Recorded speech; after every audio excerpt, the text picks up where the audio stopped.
So I just got through grinding down some of my leftover vegetable fruit waste. I'm bringing it out back to compost. Hey, Buck. And I thought I'd go over a little bit more about how I do this process, because I'm in a urban environment, so I don't have a lot of land to have big compost piles and such. So I come back here behind my garage because I live in the suburbs,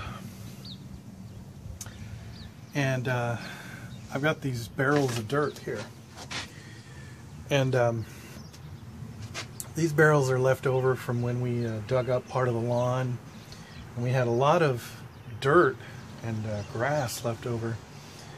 And so I'd really been studying composting, and I really wanted to utilize this dirt here. And so I had been studying composting, and at times the whole process started to get really complicated for me. So I finally, this is what I'm doing right now. Not to say that this is how I'm going to compost forever, because I'm always about simplicity. And if you can have a compost pile and you can just like throw your fruit waste in there without even having to grind it down, and no worry. But for my purposes right now, I really find that grinding down the fruit waste and the vegetable waste in the blender, I don't know, maybe it's just therapeutic for me, but I mean, it does break it down more, so it allows it to decompose faster. The other thing is like, obviously, since I don't have the time to grind it down all the time, this is on my weekends, I'm saving it all in gallon-sized Ziploc bags. And like today I had close to 5 gallons. Well, it's not 5 gallons, but when I add water to the blender, it increases in volume. So I was using these little yogurt containers like this, but that was getting a little cumbersome because I'm getting these larger and larger batches of fruit waste as I'm beginning to have more and more of a plant-focused diet, plant-based diet. Not that I'm vegan or anything, but am trying to eat a lot more fruits and veggies. So I just started taking in these, like, I don't know what these are, 2-gallon buckets into the house, and I would just run the blender and just pour it into here, into this bucket. And then I'm bringing it out here, and I'm just pouring it into this 5-gallon bucket here. Whoop. No worries. Little spill, it'll just get worked into the rest of everything else. So I have, as you can see, I have a lot of plant matter, and this is like coffee grounds and eggshell pieces. I don't know if you could see like little eggshell pieces there. Little pieces of eggshell that I ground in there. And so now, I really don't have time right now to work this in, but maybe later today I'll be able to do that. But for now, I got this lid, and I'm just gonna cover it up for now, just to keep the flies off it. Not that that's bad. I mean, they're bringing in the bacteria and all the fungus and all the other stuff that is needed there to decompose it. But this is what I got going on here. And I got some piles here. I got this pile here, which I've been using a pitchfork for. Once I started using the pitchfork, it really like kicked everything else up a notch, because this is like really aerates everything. And so I'll be working that into, I'm going to be working that fruit waste into that pile. And I got some other piles, in these other bins. There's some dirt there, right there, and So then, of course, the next step too is I use the grass clippings, and I mix those in. And lately, I figured out how to use the vacuum attachment on my leaf blower.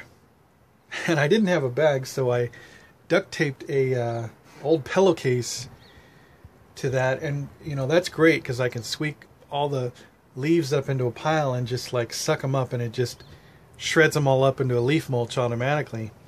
And then I add it into the mulch. Well, I could show you some that I got right here. That's got some. It's got some leaves in it, like some leaf mulch. Not as much on this one because I just got through throwing the rest of that stuff on my garden. And so this is real moist, and it's pretty rich. So, you know, what I didn't realize was the leaves and the grass clippings really kick it up a notch because it really aerates it. Actually, the leaf mulch is like really